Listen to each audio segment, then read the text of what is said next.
Allô tout le monde, mon nom c'est Timal Garnier et vous regardez Le Griot en moi.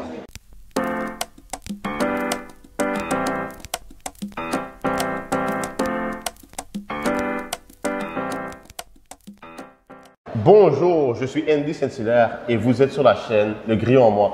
Aujourd'hui, j'ai la chance de rencontrer un de mes amis, un gars que j'admire beaucoup, dans la région de Gatineau. Il évolue dans le domaine de la musique. Son nom, Timal Garnier. Timal, ça va bien? Ça va, merci de toi? Ça va merci de me recevoir, très honoré d'être ici. Merci d'être là, merci beaucoup d'être là en tant que griot, en tant que personne qui peut raconter une histoire à la génération future par son passé, par tout ce que tu fais dans la région.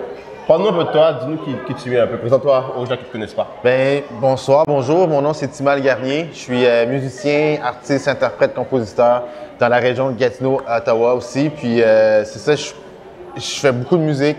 J'ai fait beaucoup de collaborations avec beaucoup de monde. Je travaille avec Dreamland, Quest. Papa Quest, Papa un gars Quest. très connu dans la région de Gatineau en termes de musique. Ouais.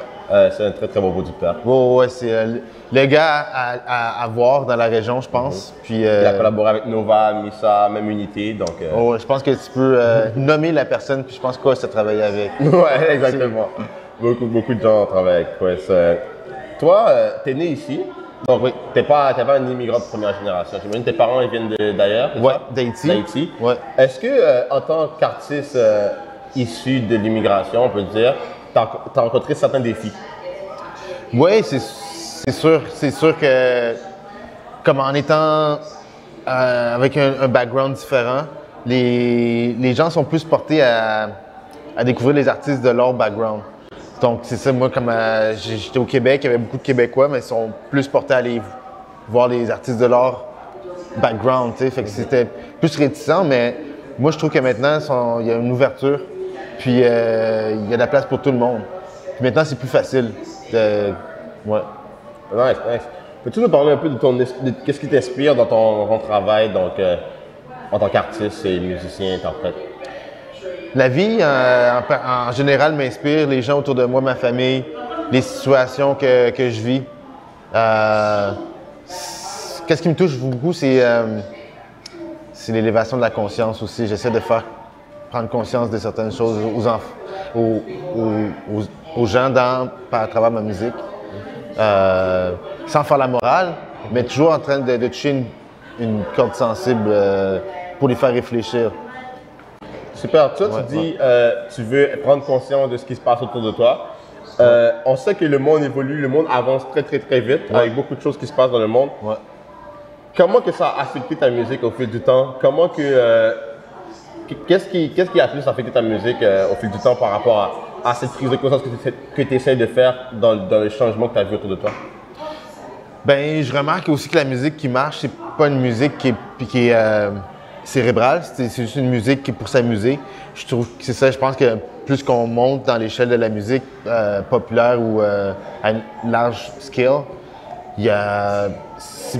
c'est moins concentré sur c'est justement pour que le monde pense. Mais il y a eu un gros changement aussi depuis que je fais de la musique avec l'Internet est arrivé, les réseaux sociaux. Puis c'est juste différent. Il y a beaucoup de monde qui vont dire que c'est plus néfaste pour la musique, mais faut pas que tu penses à ça. Faut que tu ailles avec le flow, puis que tu t'adaptes à l'époque. Puis non, c'est ça. Je trouve que c'est plus facile à cause que tu es capable de rejoindre plus de monde par l'entremise des réseaux sociaux. Ouais. Un griot, c'est quelqu'un qui raconte une histoire à la génération future. Quelqu'un qui veut pas que la culture ou bien l'histoire d'un village ou bien d'une communauté disparaisse. Ouais. Toi, en grandissant dans la région, tu as toujours été dans la région de Gatineau? Oui, ben j'habitais un peu à Montréal, mais au Québec. Gatineau à Ottawa, oui. Good. En grandissant ici au Québec, qu'est-ce que tu pourrais remarquer qui a changé le plus dans la mentalité des gens, dans la façon que c'était, surtout en tant que noir dans la communauté? Ben, comme je vous dis, c'est ça, c'est l'ouverture d'esprit. Vu qu'il y a beaucoup plus, avec le temps, il y a beaucoup plus d'immigrants, puis le monde sont en contact plus avec les autres ethnies, puis les autres personnes qui viennent de backgrounds différents. Donc, il y a eu un gros changement, je trouve, dans la façon d'écouter de la musique. Tu vois, maintenant, avec YouTube, parce que je trouvais avec les plateformes qui étaient avec la télé, ils se concentraient sur les Québécois ou sur des personnes qui sont plus souches du Québec. Mais avec les plateformes réseaux, YouTube, Facebook ou Instagram, on dirait qu'on n'est pas pris avec ce qui nous est donné. On peut aller chercher ce qu'on veut. Puis tu le vois avec les chiffres, les streamings, puis les vues, que le monde sont beaucoup plus ouverts avec la musique des personnes issues d'autres nationalités. Trop bien, trop bien. Ouais. Qu'est-ce que, en étant un artiste, qu'est-ce que ça t'a appris sur toi-même? Comme des fois, tu as dû surmonter des obstacles. Et le fait que tu aies passé ces obstacles-là, est-ce que ça t'a appris un truc sur toi-même que tu ne connaissais pas avant? Oui, c'est sûr que ça m'a... Ou sur les autres? Ça m'a montré, oui, c'est ça. Ça m'a montré... parce que comment qu'on se voit, puis comment que les gens nous voient, c'est deux choses. Comme souvent, le monde va venir me voir, dire « Ah, t'as passé ci, t'as fait ça. » Mais on dirait comme... Tu sais, toi, tu te vois d'une manière que comme t'es pas arrivé où ce que tu veux encore. Fait que... Tu sais, je trouve que le plus gros changement... Excuse-moi, j'ai pas me perdu le fil de la question. Là, le plus gros changement sur toi, parce que là, justement, tu viens de dire que des fois, les gens voient que tu fais des grosses choses, mais pour toi, tu en veux encore plus, tu es peut-être un éternel insatisfait. Mais tu vois, un truc qu'on me dit souvent, c'est que tu n'es jamais aussi mauvais que tu le penses quand ça va mal, mais tu n'es jamais aussi bon que tu le penses quand ça va bien. Non, c'est ça. Est-ce que ça t'a aidé à trouver ce juste milieu-là sur toi-même? Ben, c'est justement, comme que je vous dis, c'est ça, quand on dit que le monde te met sur un piédestal, puis moi, dans ma tête, je ne suis pas sur ce piédestal-là, je prends rien pour acquis. Je pense que c'est peut-être ça, une de mes forces, que je ne m'assois pas sur rien. Donc, je travaille comme si j'avais rien, toujours, comme si j'avais rien fait. Fait que ça, c'est comme si c'était l'engouement puis l'énergie de toujours commencer, tu sais. Donc, j'essaie de prendre rien pour acquis. Super. Ouais. Deux dernières petites questions pour toi. C'est quel message que tu aurais à la future génération? Je sais que tu es quand même jeune, mais aussi, tu n'es pas très jeune, mais tu n'es pas vieux non plus. Non, mais ça fait un bout que je suis là. Fait que tu peux quand même partager un message aux générations plus jeunes que toi. Qu'est-ce que tu aurais à leur dire? Ouais. Croyez en vous.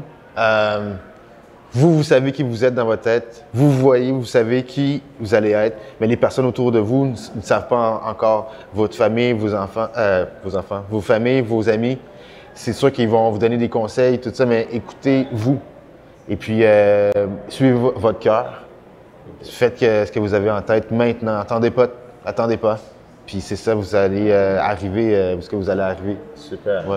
Écoute, un griot, c'est quelqu'un qui raconte des histoires dans l'Afrique de l'Ouest. C'est quelqu'un qui raconte des histoires pour les générations futures, pour pas que la culture disparaisse. Ouais. Pour toi, ça signifie quoi un griot et pourquoi ce serait important d'avoir un griot dans notre communauté? Pourquoi c'est important les gens qui partagent l'histoire aux générations futures? Bien, parce que c'est très important de garder les traditions. Et puis, ça a toujours été comme ça avec tous ceux qui viennent de l'Afrique du continent. C'est des traditions orales. C'est comme ça que ça se transmet. Puis je trouve ça très important de savoir d'où ce qu'on va, pour savoir de savoir d'où ce qu'on vient pour savoir d'où ce qu'on va. C'est comme ça que le nombre d'or marche. C'est comme ça qu'on sait où ce qu'on s'en va, c'est en regardant en arrière. Puis non, c'est très important de pouvoir transmettre les connaissances puis pas oublier.